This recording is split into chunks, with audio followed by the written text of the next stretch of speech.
Olá, muito bom dia para você que se prepara para ir ao trabalho. Bom dia para você que quer começar o dia bem informado. Hoje, sexta-feira, 22 de fevereiro. A gente está preparando a edição do Bom Dia Brasil daqui a pouquinho, começa às 7h30. E você fica agora com as primeiras notícias dessa manhã. Pois é, Renata, e nós começamos ao vivo com informações de São Paulo, porque o julgamento de Gil Rugai, acusado de matar o pai e a madrasta há 9 anos, está chegando à sua fase final. E as informações agora com Ana Brito. Bom dia, Ana.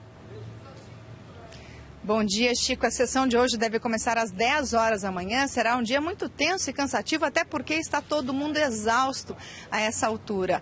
Primeiro, a promotoria terá 1h30 para tentar convencer os jurados da necessidade de condenar Gil Rugai. Depois, a defesa tem o mesmo tempo para convencê-los da inocência do cliente. Se o promotor achar necessário, isso é muito comum no tribunal do júri, ele vai pedir a réplica, mais 1 hora de acusação e mais 1 hora de...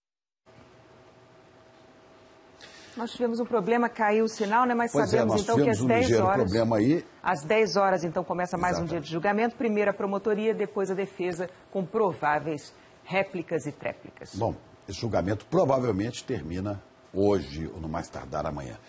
Já passa de 20 horas a rebelião na penitenciária Nelson Hungria, na região metropolitana de Belo Horizonte. Os presos fazem 2 reféns e estão desde ontem sem água, sem luz e sem comida. A água e a luz foram cortadas no pavilhão 1. O fornecimento de alimentação também foi suspenso. Quase 250 homens foram acionados para garantir a segurança. A rebelião começou por volta das 9 da manhã dessa quinta-feira, no pavilhão 1. Os presos queimaram colchões, arrancaram telhas, fizeram reféns uma professora e um agente penitenciário. Policiais civis e militares, representantes do Ministério Público, da Justiça e do Governo do Estado formaram um gabinete de crise no local. Num dos principais hospitais de Sergipe, pacientes com câncer enfrentam falta de medicamentos. É neste hospital público, referência no tratamento de câncer em Sergipe, que os pacientes buscam os medicamentos. Mas nos últimos 3 meses, a distribuição tem sido irregular. Uma eternidade para os pacientes. Na Justiça, 3 ações movidas pelo Ministério Público cobram solução. É desumano ver um paciente como esse sofrendo, porque não tem condição, o medicamento não é vendido em farmácia e, se fosse, ele não teria a menor condição financeira de adquirir o medicamento. Uma paciente acusou a ex-chefe da UTI do Hospital Evangélico de Curitiba de tentar matá-la. A médica está presa, acusada de provocar várias mortes. A mulher de 46 anos ficou internada na UTI do Hospital Evangélico em dezembro do ano passado. Conta que só escapou da morte porque uma enfermeira desobedeceu a ordem dada pela chefe da UTI de manter o respirador desligado. Ela falou assim, que era para desligar, para ver se eu aguentasse sobreviver, se eu não conseguisse, eu não tinha chance. Isso eu ouvi da boca dela. Só que daí uma enfermeira viu que eu estava agoniando, ela veio e ligou de novo. A médica foi presa na terça-feira, acusada de homicídio qualificado por abreviar a vida de pacientes da UTI que ela chefiava. Médicos e enfermeiros que trabalhavam com Virgínia Helena Soares de Souza foram afastados. E o Bom Dia Brasil vai mostrar também o que muda com a decisão do Supremo Tribunal Federal que permite a correção das aposentadorias. Quem continua trabalhando, mesmo tendo o direito de se aposentar, pode pedir a revisão para ganhar um benefício maior. E uma pesquisa mostrou que os brasileiros estão mais preocupados em gastar do que em poupar para o futuro.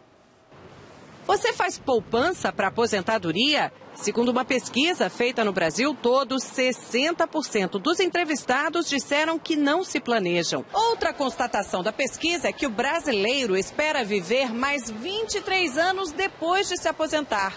Mas as economias só durariam metade desse tempo. O ideal é que a pessoa comece a pensar na aposentadoria nessa faixa de 25 a 35 anos. Se eventualmente ele passou dessa fase e está em 45, 50, 55 anos, é fundamental que ele entenda que o esforço dele vai ser maior. Pelo menos uma pessoa morreu por causa de uma super tempestade de neve nos Estados Unidos.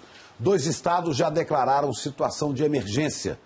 60 milhões de pessoas, 20% da população dos Estados Unidos, passaram a quarta-feira sob alerta de mau tempo. A tempestade agora avança para o leste do país. 20 estados foram atingidos. O fornecimento de energia está prejudicado. Escolas e universidades foram fechadas e estradas estão bloqueadas. Em algumas cidades, como Kansas, 90% dos voos foram cancelados.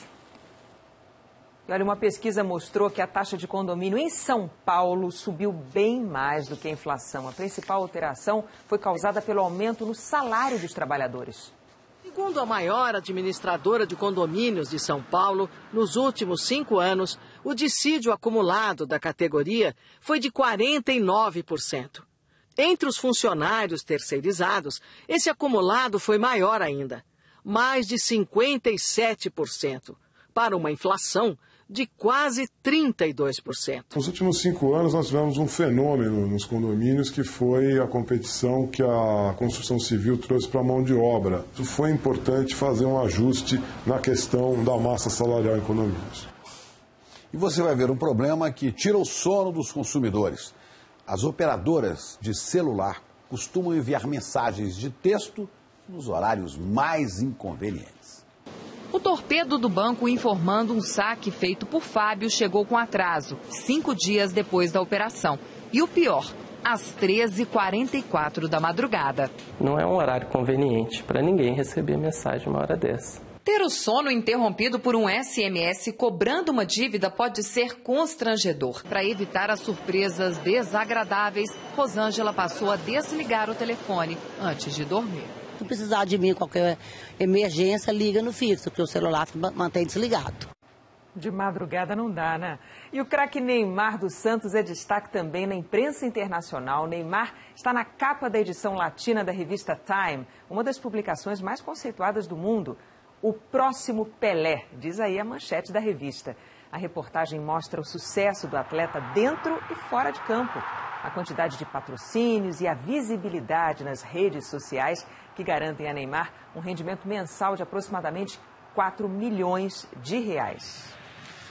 E ontem a Confederação Sul-Americana de Futebol decidiu que a torcida do Corinthians está fora de todos os jogos do clube nesta Libertadores. A decisão foi tomada por causa da morte do torcedor Kevin Espada, atingido por um sinalizador na partida de ontem contra o San José. Os 12 corintianos detidos depois do episódio foram ouvidos pelo Ministério Público boliviano. Todos, evidentemente, alegaram inocência nos depoimentos que prestaram ao Ministério Público, mas não convenceram. O Ministério resolveu indiciar 10 deles como cúmplices e 2 como prováveis autores do disparo do sinalizador que matou o garoto de 14 anos. Quer saber o que é importante hoje no Brasil e no mundo? Não sai de casa sem assistir ao Bom Dia Brasil. Daqui a pouco, 7h30 da manhã. Aguarde! Até já!